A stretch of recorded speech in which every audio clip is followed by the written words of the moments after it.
Kong Skull Island is a movie about King Kong where he's on his home island, Skull Island, and it's part of this monsterverse that Warner Brothers is trying to get off the ground. It's part of Godzilla. Y'all remember the Godzilla movie that came out 2 years ago?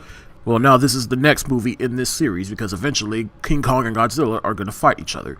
But in Kong Skull Island, it's about John Goodman and Corey Hawkins. These two are scientists, and then they get a whole bunch of Iron Men together, including Tom Hiddleston and Brie Larson. They go on this island, Skull Island, and they start dropping bombs, and King Kong, he is not happy with that, so then he just starts wrecking shit, and now all the survivors, they have to pretty much get off the island. And at the same time, they run into not only King Kong, but some other monsters that might be on the island.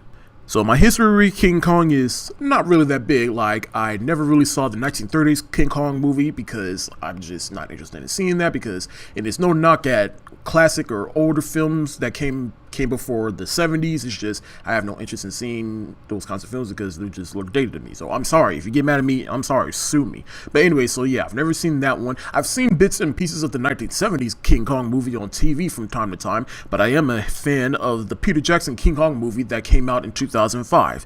So with this new King Kong movie, Kong Skull Island, I was really actually excited, especially since he's going up against Godzilla. And the Godzilla movie that came out 2 years ago, I did really like that movie. Despite there wasn't enough Godzilla in the movie, I did like it more than the 1998 Godzilla with Matthew Broderick. Now, how did I like Kong Skull Island? Alright, let's talk about the positives. Okay, first off, King Kong in the movie, they waste no time getting to him. They learn from their mistakes with Godzilla. They're showing he's given more screen time, and really like he's in the first act, or even at the very beginning of the movie, he's in it, and when he's on the screen, it is the coolest shit ever, and it's just cool watching him fight monsters and just wrecking shit and just going ape shit, no pun intended.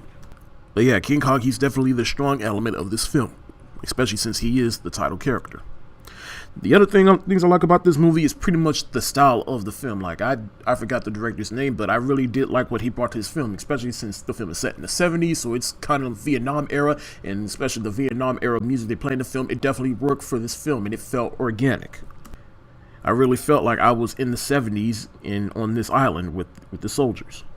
Alright, now let's talk about the thing that everyone is talking about the most about this film, and is everybody's problem with the film, and I guess a segue into my negatives. Well, it's not really my negatives, but everybody's saying that the characters are underdeveloped except for a couple of them. Well, I kind of agree, but at the same time, it's like I don't really care because, you know, I'm not expecting fully developed characters in a movie about a giant fucking ape.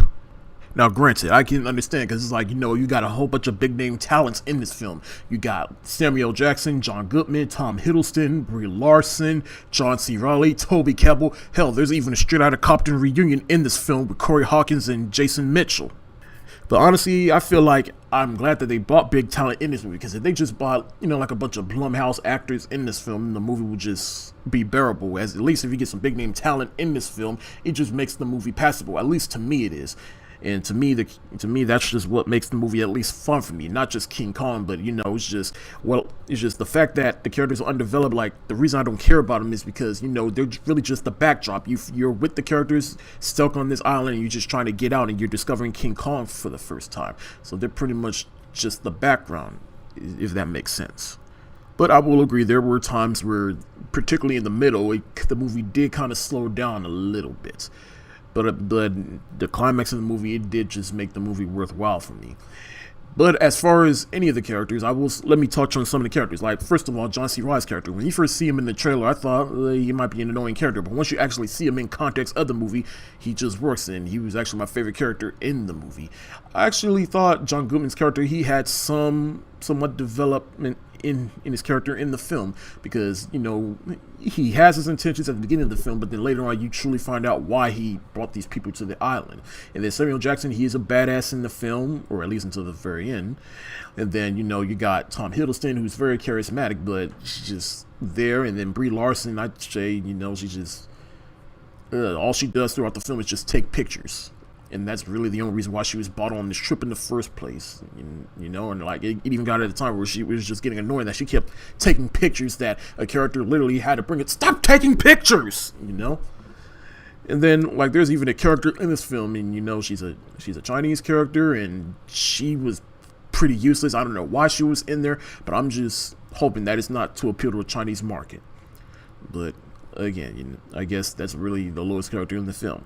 But other than that, I really enjoyed this film. It was fun. King Kong was great in the film. There's even an after credit scene, so make sure you stay for that. And after watching the end credit scene, I'm curious and can't wait to see what they do with King Kong next, and especially what they do since they're leading up to King Kong versus Godzilla, and that just gets me more excited for this universe. But as for Kong Skull Island, I'm gonna give it 3 stars for room for improvement. Look, it was still a fun film, but I'll admit, it's not every film is perfect, and particularly this one. I just enjoyed it for what it is.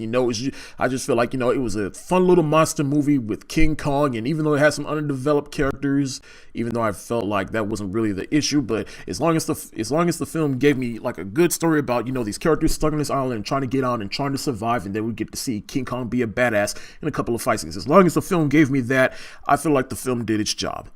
But it still has some improvement left to do, so hopefully, they'll learn from this film.